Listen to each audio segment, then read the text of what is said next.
The fall season is here. Cooler weather, pumpkin spice, everything, and now apparently the resurgence of Android handhelds. These things launch all year round, but for some reason this fall is just stacked. We've got the Sugar One, the AYN Thor, the Pocket Flip DS, and probably a few others I'm forgetting.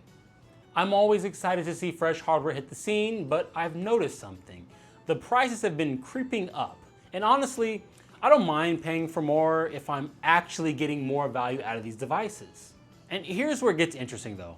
The entire Android handheld market is basically propped up by emulation, and that's not exactly a great thing. When all of the value of these devices hinges on one pillar, it makes the whole scene feel shaky, in my opinion.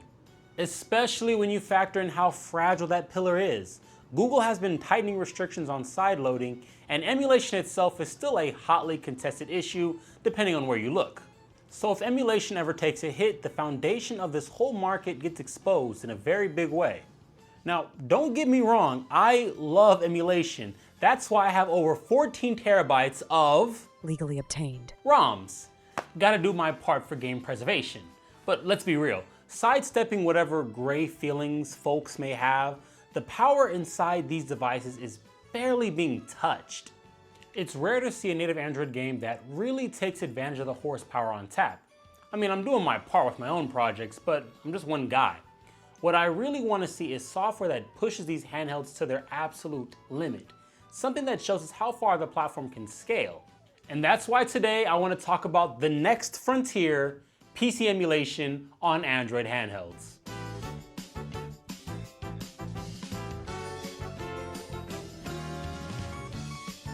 Alright, so let's set the stage here. When I say PC emulation on Android, what I mean is running actual Windows games on your phone or handheld, not streaming from another machine, but local playback. There are a couple different tools out there making this possible. GameHub is the one I've been using for my testing, but it's not the only option. You've probably heard of WinLater as well. Both of these apps are tackling the problem from slightly different angles. The basic idea is this. Windows games are written to talk to Windows. They expect Windows APIs, DirectX calls, all that stuff. What these Android tools do is step in and translate those calls into something the Android operating system and ARM hardware can actually understand. Think of it as a middleman. The game thinks it's running on Windows, but in reality, it's being tricked into working on Android. Now, this process isn't perfect, and it definitely is not plug and play. You're dealing with layers of translation, and that comes with overhead, quirks, and yes, a ton of bugs. But the fact that it works at all, and that it's already good enough to run certain games, it was what makes this really fascinating to me. That's why today I'll be focusing on GameHub for my own tests. It's not the only solution, but it is the one that's given me the clearest picture of where PC gaming on Android handhelds could be headed. I've picked a few games from my Steam library to showcase, but these weren't random choices. Compatibility is beyond rough right now, and I'm very limited in what I can test. So I'll start with the most familiar games before moving to the more obscure stuff that works. This won't be super in-depth of a deep dive, but more of a nickel tour of what's good and what's not. I figured source games were a good place to start since they run on pretty much everything. I tried pretty much all of them, but could only get a few to work. Starting with Left 4 Dead 2. It does indeed run, which is very nice. It's running with high settings and at 1280 by 720p. The image quality is also very aliased, with no support for certain effects. Fire alpha transparency and some other textures don't render correctly, though we're getting a pretty good image all things considered. You're getting an average of 30 FPS with highs up to 50. It seems to fluctuate in the low 30 FPS range, and also look at this performance overlay. There's something very telling about the metrics here. If you know, shout off down below. I'll talk about it later after this section. Next up is Crazy Taxi. This is the Steam release and not the game running via a Dreamcast emulator. It looks pretty good, but the performance is the most important part here. We can almost hold 60 FPS in some scenes, but once load ramps up and collisions fire off, you're dropping way back into the 40 FPS range. It's a novel way to play this Sega classic, but definitely not my recommended way. What was interesting to me is that you would think this game and others like it would be super easy to run, since they're pretty simple mechanically, but no. The other Dreamcast games do not work at all. It's so strange. But my only guess is that the others are looking for a certain type of GPU driver that Crazy Taxi 1 just doesn't care about. I was getting nervous about this game working. Half-Life 2 was a bust, and a few other simpler Source games would not start at all. I have a sneaking suspicion that if this was the older pre-anniversary update version of Half-Life, then it too would have failed. So with Half-Life up and running with its default settings at a resolution of 720p, we get a pretty flat 60 with occasional dips. The controller is not working, which sucks, but you can just plug in a mouse and keyboard, which is neato. It's a decent enough, if not janky, experience. We're finally onto the deep cuts. This game is called Kanban Cardboard, and it's a short but sweet 2.5D platformer. Simplistic art style, but dense in geometry. At the default settings, it was hovering around the 40 FPS range in most scenes. I chalked this one up to poor emulation support, but lowering the graphics did free up the headroom to allow for 60 FPS. The experience was better than I was expecting, and I had very low expectations to begin with.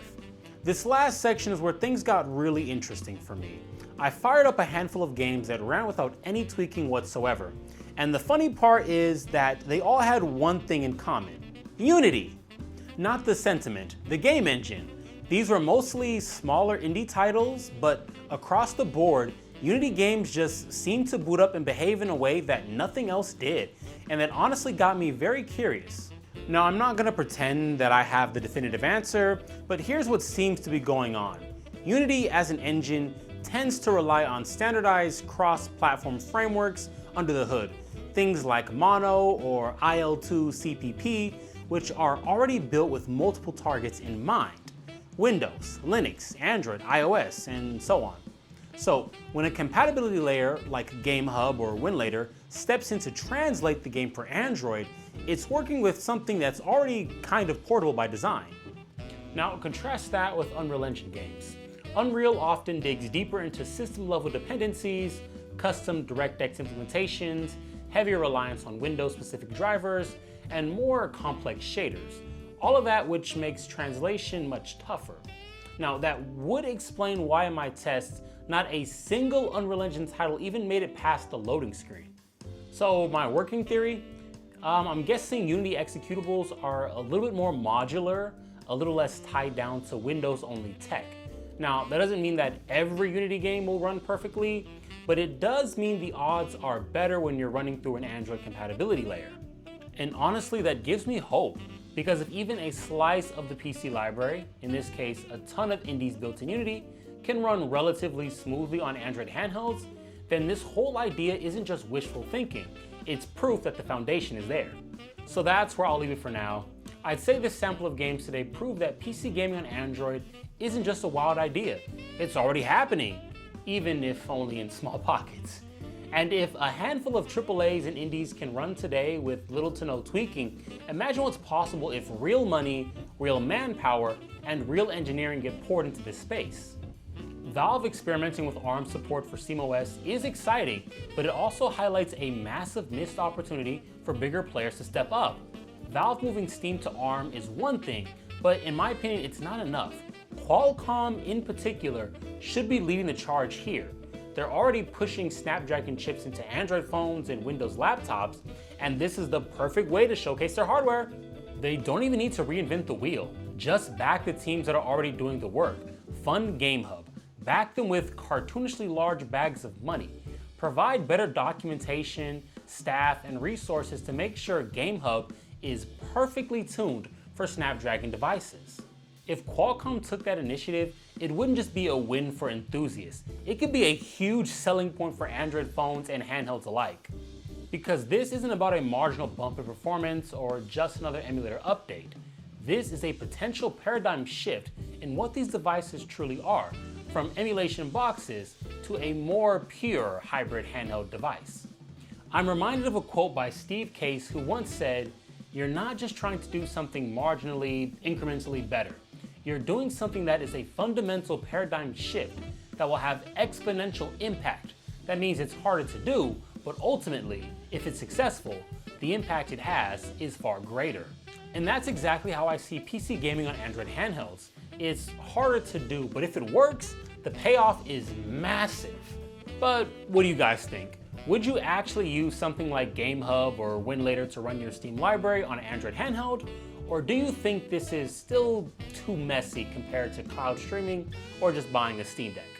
Go ahead and drop your thoughts into the comments below, and please kindly do the YouTube things. But as always, this is the Silicon Fox, signing off and saying ciao.